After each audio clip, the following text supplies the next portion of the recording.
Katibu wa kamati maalum ya NEC idara ya siasa, itikadi, uenezi na mafunzo CCM Zanzibar, Comrade Mbeto Hamis, hii leo kwa niaba ya Chama cha Mapinduzi ametoa kongole kwa chama cha ACT Wazalendo baada ya kuibuka mshindi katika majimbo kadhaa hapa Zanzibar kufuatia uchaguzi mkuu wa Oktoba 29.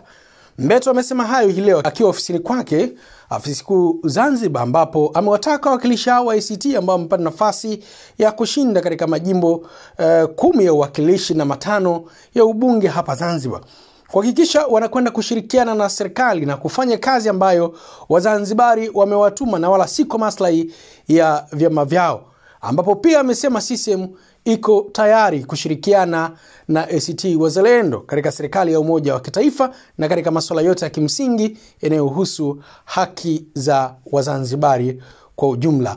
Chama cha Mapinduzi kwamba tumejiandaa katika kutoa mashirikiano kwamba sisi kwanza tunaamini, na ukumbukwe ndugu mtangazaji kwamba tulipofanya mabadiliko ya 10 ya katiba ya Zanzibar kuruhusu kuwa na serikali ya umoja wa kitaifa. Kwa maana hiyo sisi kama Chama cha Mapinduzi tunawapongeza wote waliochaguliwa na wananchi kupitia chama cha ACT Wazalendo wa Zanzibar walipata, na kumbuka kwamba hapa Zanzibar tuna majimbo 50 ya uchaguzi.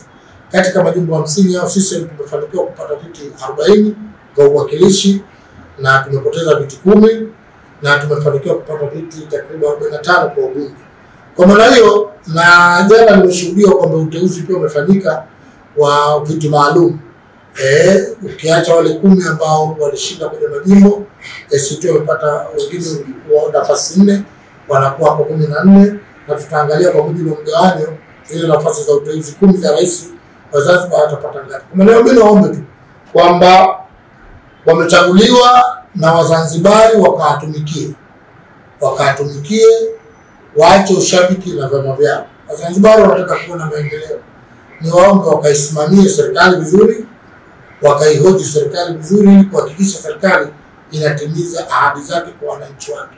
Kwa maana mimi nawatakie kwamba baraza njema, lakini natarajia pia niitakie serikali itakayokuja umoja wa kitaifa itatekeleza majukumu yao na wataungana kwa ajili ya Wazanzibari, si kwa ajili ya vyama vyetu. Sisi Chama cha Mapinduzi tuko tayari kukaa meza moja na ndugu zetu katika jambo lolote, hususan katika jambo linalohusu maisha ya Watanzania, hususan katika mambo yanayohusu maisha ya Wazanzibari.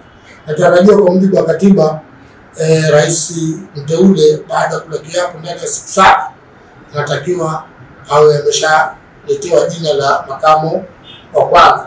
Anatakiwa apeleke barua kwa chama ambacho kilichopata zaidi ya 10%, na ukizingatia wenzetu wapata zaidi ya 23%, kwa maana 23.22. Kwa maana tunatarajia wataleta majina matatu kwa rais baada ya kuchagua jina ambalo atakayekuwa makamu wa kwanza wa rais wa Zanzibar. Kwa maana tutarajie hili lilipo kwenye upande wa pili, na kwa taarifa nilizokuwa nazo hapa tayari washaandikiwa barua hiyo ili wasilishe jina kwa Mheshimiwa Rais ili apate kulitangaza na taratibu nyingine zaidi. Kwa maana mimi nasema kwamba tumemaliza uchaguzi salama tukiwa pamoja na amani na utulivu.